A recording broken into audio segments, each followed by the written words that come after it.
একটি account hack হওয়ার সঙ্গে সঙ্গে সংশ্লিষ্ট অনেক তথ্য ফাঁস হয়, যেমন নাম, ঠিকানা, পাসওয়ার্ড সহ ব্যাংক অ্যাকাউন্টের তথ্য ইত্যাদি। এগুলোর প্রতিটিকে আলাদা আলাদা তথ্য হিসেবে বিবেচনার ভিত্তিতে সাইবার সিকিউরিটি কোম্পানি সার্ফট্র্যাক জানিয়েছে 2004 সাল থেকে 2 দশকে অনলাইন থেকে প্রায় 5,800 কোটি ডাটা হাতিয়ে নিয়েছে হ্যাকাররা। সংস্থাটি বলছে, গত 2 দশকে ডাটা ব্রিচ থেকে ফাঁস হওয়া হাজার কোটি ব্যক্তিগত তথ্য এখনও সাইবার অপরাধীদের হাতে রয়েছে।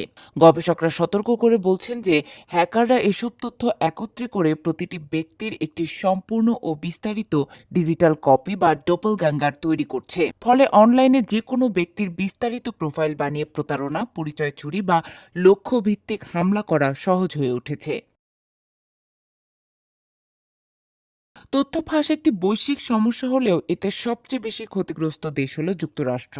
2004 সাল থেকে এ পর্যন্ত দেশটিতে প্রায় 450 কোটি অনলাইন অ্যাকাউন্ট হ্যাকিং এর শিকার হয়েছে, যার সঙ্গে আছে প্রায় 2,000 কোটি ব্যক্তিগত তথ্য। এছাড়া পাসওয়ার্ড ফাঁসের ক্ষেত্রে শীর্ষে আছে রাশিয়া। গত বছর বিশ্বব্যাপী অনলাইন ভিত্তিক তথ্য ফাঁসের প্রায় অর্ধেক ঘটনা চীন, রাশিয়া ও যুক্তরাষ্ট্রে ঘটেছে।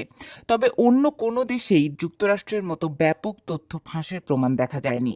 সাইবার সিকিউরিটি বিশেষজ্ঞরা বলছেন, প্রযুক্তির অগ্রগতির সঙ্গে সঙ্গে হ্যাকারদের কৌশলও উন্নত ও বিপজ্জনক হচ্ছে। ফলে আজকের উন্নত প্রযুক্তির যুগেও ডিজিটাল নিরাপত্তা আগের যে কোনো সময়ের চেয়ে বেশি ঝুঁকিপূর্ণ ও দুর্বল হয়ে পড়েছে। পাশাপাশি আরেক গবেষণায় দেখা গেছে, প্রতিদিন বিশ্বজুড়ে গড়ে 340 কোটি ফিশিং ইমেল পাঠানো হয় ব্যবহারকারীদের কাছে। 2024 সালে ঘটে যাওয়া সবচেয়ে বড় তথ্য ফাঁসের ঘটনায় 300 কোটির বেশি ইমেল ঠিকানা ফাঁস হয়েছে। 160টি দেশের তথ্য বিশ্লেষণ করা সার্ফট্র্যাকের গবেষণায় দেখা গেছে, একটি অ্যাকাউন্ট থেকে অনেক ধরনের ব্যক্তিগত তথ্য ফাঁস হয়ে যায়, যেমন ওই ব্যক্তির নাম, ফোন নাম্বার, ঠিকানা, ইমেইল ইত্যাদি। সার্ফট্র্যাকের তথ্য অনুযায়ী প্রতিটি ফাঁস হওয়া অ্যাকাউন্টের সঙ্গে গড়ে 2.8টি অতিরিক্ত তথ্য ফাঁস হয়ে যায়। ফলে আর্থিক প্রতারণা বাড়ার সঙ্গে গোপনীয়তারও বড় ক্ষতি হতে পারে।